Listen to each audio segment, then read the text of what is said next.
Hi, I'm Guy Cook, and this episode is about website security audit. It's also about making sure that TV back there is turned off. The website security audit, making it your topmost concern. Put it on the top of the to-do list. Make your website be secure, and then your users are going to be fat, dumb, and happy and like going there, okay? Probably come back. So,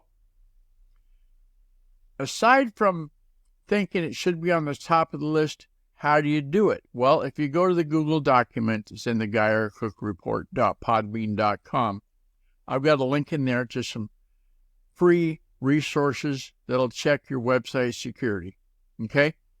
So if you have the right hammer for the job, start pounding. Oh, and hey, contact me. Use the secure contact form on guyrcook.com. If you like this episode on YouTube, and give it a thumbs up, and then click on the bell and subscribe to future episodes. I've got them so you can get them. It's a wrap.